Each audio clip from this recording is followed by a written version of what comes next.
we are back. How are you looking at the elections in Andhra Pradesh? God's grace, now touch wood, we'll sweep. You'll sweep? We'll sweep. No anti-incumbency?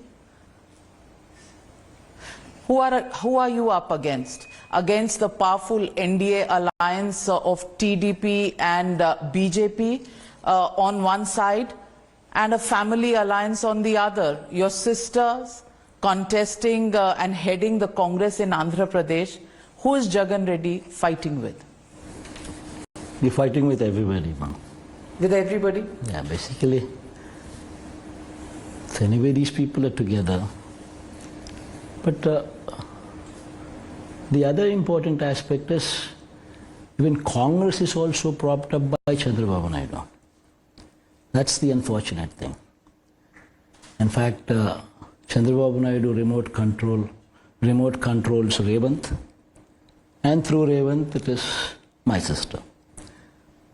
So whatever they're trying to do is they're trying to ensure that Congress splits the so-called my vote share, and for that they needed some tall face. So they brought in my sister against me, so that my votes, actually the vote share that they think would be split. So it would help them, is what their version of things. But ultimately, at the end of the day, in a democracy, it's a bipolar. It's one against everybody else. So, and in a democracy, it's 50% plus. Ultimately, God is watching. God is watching, but people vote here on the soil of Andhra Pradesh. But you made a huge charge. Revant Reddy, the Chief Minister of Telangana, is hand in glove with Chandrababu Naidu, you are saying, and the BJP is just looking on, they don't know? I think you should ask them whether they know anything about it or not. Are you a bad loser because the BJP did not do an alliance with you, which is why you are saying this? In fact, I've never asked for any alliance with any. SEBI की report के हिसाब से 10 में से 9 जो है ना, ये एफएनओ ट्रेडर अपना पैसा लूज कर जाते हैं, leave alone BJP. So basically, in our state, both the national players are insignificant, be it BJP or be it Congress. In our state, it's only between the regional parties that we fight it out. So when that were to be the case, the question of alliance itself doesn't arise with anybody. And as far as we are concerned, we've delivered a great governance is what we feel. So when that were to be the case, we go it alone. But you've helped the BJP a lot, especially in passage of bills in Rajya Sabha. You've always come to their rescue. Do you feel let down that the BJP has gone and made an alliance with the TDP? Absolutely not. It's their wish. Why should anybody be thinking otherwise? It's their party, their wish. They make choices of their own. We make choices of our own. And as far as supporting BJP is concerned, even that, it is very specific. It is very, very specific to those matters which are in our interest, that are good. If something is good, we support. If something is not good, then we do not support. It's very issue-based support. So almost everything that the BJP proposed, whether it was GST, whether it was Article 370, you thought it was good for the country and supported, or was there pressure on you? No, whatever does not.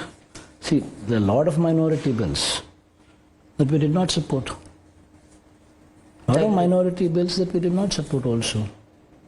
In fact, we passed a resolution also in the Assembly on CAA also, on NCA also, and also gave it to the central, sent it to the central.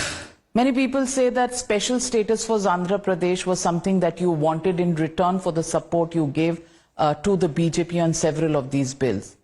That promise, did you get anything? Any assurances. 5 years passed, and that was the major plank on which you fought the 2019 elections. Do you not think that people of Andhra Pradesh will ask you that question? No, basically one needs to understand. See, the special status was compromised by Telugu Desam Party, by Chandrababu Naidu during his regime.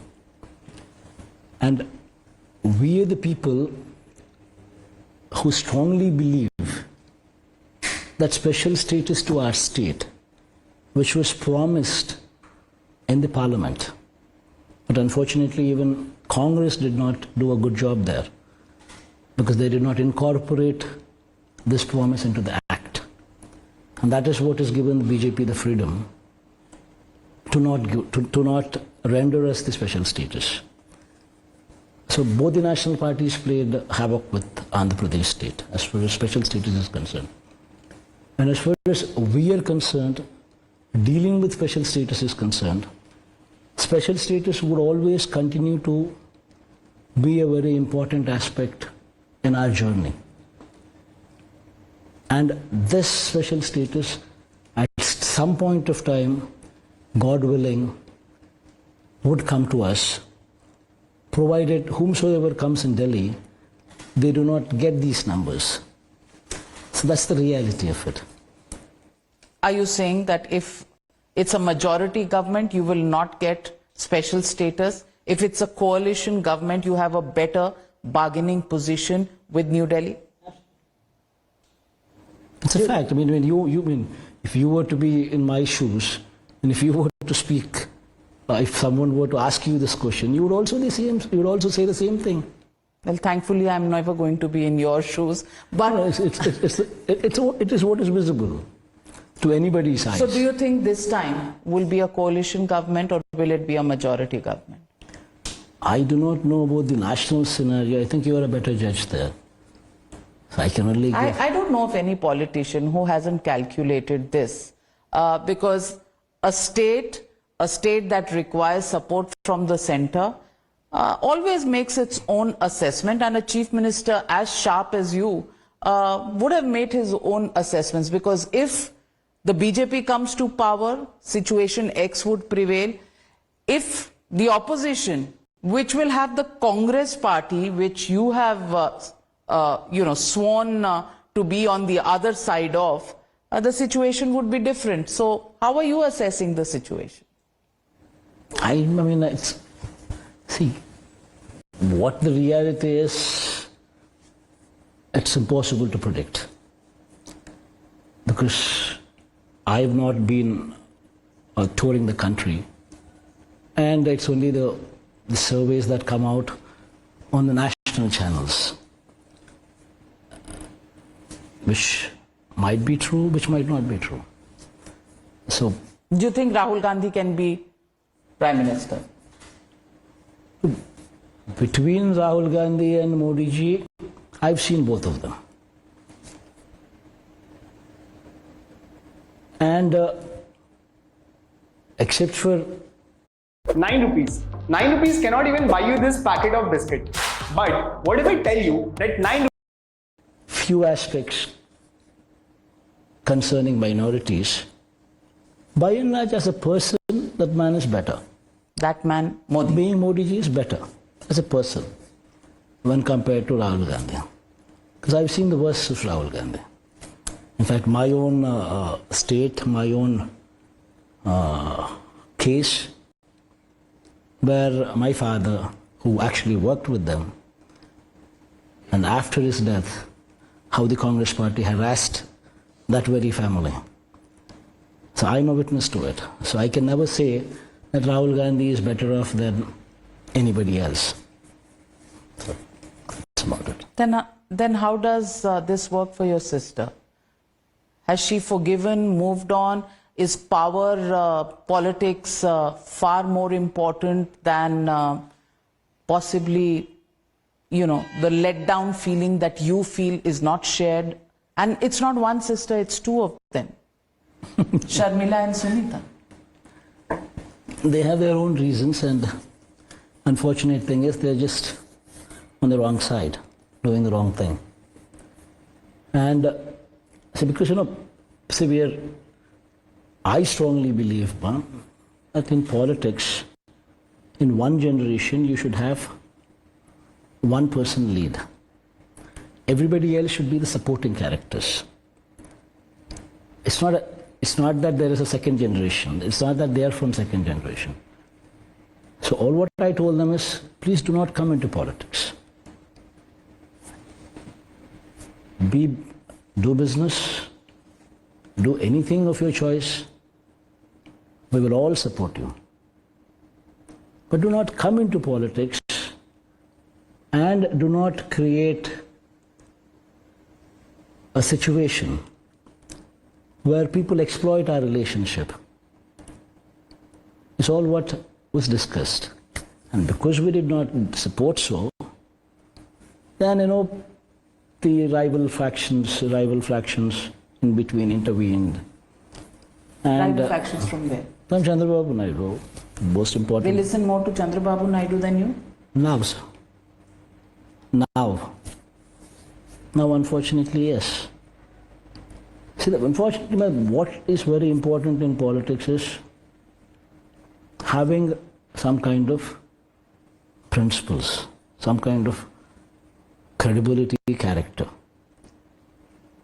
The very party that is put my father's name in the charge sheet, the very party that is sent her own brother into prison, the very party that is actually filed a petition along with co-petitioner as TDP. You know who the petitioners in my case are? None other than Congress and TDP. Until my father was alive, he was an honorable man. Until I was in Congress party, he was an honorable man. Suddenly he becomes less honorable because I left the Congress party. And that too for what? Because they did not understand the value of the sentiment that I had given at my father's crash site. So I was pushed out. And then it just didn't stop there. Because I suddenly became a political rival, they wanted to ruin my, they went ahead and forged false cases, which I'm trying to fight even till today. Is that why you put Chandrababu Naidu behind bars? See, Chandrababu Naidu's issue is something else. See, Chandrababu Naidu has done something what he should not have done. He was involved in scams what he should not have done. And because he is involved in scams, because there is sufficient evidence, good enough evidence, it was debated in the courts. When Chandrababu Naidu was arrested, the matter was referred to the courts. And there was a big hearing. And courts were convinced with the facts produced by the state government. And that is why he was put behind bars for 52 days. But he eventually got bail. No. Eventually, bail is a right that anybody gets at some point of time. But is there sufficient? If the evidence is not sufficient enough, then he would not have gone to the prison. So Chandrababu Naidu's issue is totally separate issue. And as far as politics, as far as this issue is concerned, is separate. So your sisters, are you saying, had larger ambitions in politics, which is why they split away from you because you wouldn't let them come into your party, so they went the other side? See, but basically, if I were to let in, it would become family-run politics. See, once you bring in from the same generation too many people from the family into politics, it doesn't become a party. It becomes something else. So one needs to have clarity that there is no succession issue now. I'm still young. Succession issue probably comes maybe 20 years down the line. This is a separate story altogether. ये दुनिया भर में घूमते भटकते life enjoy करते हुए business build नहीं होता. When it comes up, how to deal with it then. But now we're in the same generation. How many of us are going to come into politics? See, it's going to ruin relationships within the family. See, if somebody comes home, there should be a situation where people freely talk, people freely sit down, chat. But it cannot be politics, politics, politics everywhere. And Do they come over to your house? Do you meet your sisters? Or is that relationship gone? now, unfortunately, now the fact that she is joined with Chandrababu Naidu, she is joined with, she is playing the role what Chandrababu Naidu wants her to play, and she is joined the very Congress party, supporting the very Congress party, which has done so much of injustice to my family. Her family too. Unfortunately, yes. But that kind of emotions, that kind of feeling, if it were not to exist, then it's very unfortunate. How does your mother manage keeping two sides of the family balance? Basically, today politics is not about who is contesting, who is not contesting. Today the politics is about there is a government in the state which we strongly believe has delivered. And it is Jagan versus the rest. And it is the people who actually will be voting to showcase their support. So that's the politics today. So forget about the family politics, forget about all these aspects which are... But why do you keep bringing in the fact that Chandrababu Naidu wanted her to do and that is why she is doing? What's the evidence that you have for that? Why could it not be just somebody in the Congress who probably gave her hope that she can play a political role? The fact is, I know what's happening. Are you tapping phones? Why should anybody tap phones? Revant Reddy says the KCR government. She's my own sister. I know what's happening also. No? Don't I know? Who is playing what? Who's playing dirty? But then, when she says that the legacy of your father, and today Nari Shakti is something that we must believe in. The legacy of the father cannot be the sons only. It will also be the daughters. They also have a share in it. How would you respond to that? See, basically, what you need to understand is, we're not fighting for legacy here. See, my father passed away in 2009. Today we're talking about 2024. It's 15 years since my father passed away. Today we are fighting a state in which there is an incumbent chief minister who's delivered 5 years of governance, and people would be casting their vote if they were to believe that they were to believe that I had delivered, then they would be in my favor. If they were to not believe, then they would be voting otherwise. So that is the fight that we are currently involved in. We're not talking about legacy here. We're not talking about any of those factors here. Will the three-way split, Congress, NDA, Jagan Reddy, will that impact your vote base in Andhra? Today, mark my words, post-election again, you can come back and... Okay, that's a promise. What's the number you were saying? Congress will not even get one vote more than Nota. And none of the above is Nota. Congress party will not even get one single vote more than Nota. Mark my words. And the TDP NDA? There obviously it's a bipolar, as I said. It's a bipolar. So last time you have a big record to compete with. 151 out of 175 was your tally in the assembly, and I think about 22 seats out of 25 in the Lok Sabha. What are you putting the numbers at this time? See, basically, it's a 50% mark, which is the most important, significant mark in a bipolar poll. Last time also we were 49.96 or 95 or 50%. This time, God willing, God's grace, what I believe is we would exceed that percentage. It's what I believe. So let's see, you're there, was apologist, your television is there, you'll be watching the numbers, so let's see. Do you believe EVMs are fixed? Because that's what the opposition says. Do you have 5 to 15 plus years of corporate experience, yet you do not have the Nationally. I do not know about all those aspects, but all I believe is the rest democracy is still alive, is what I believe in. And I don't think anybody could actually go that far.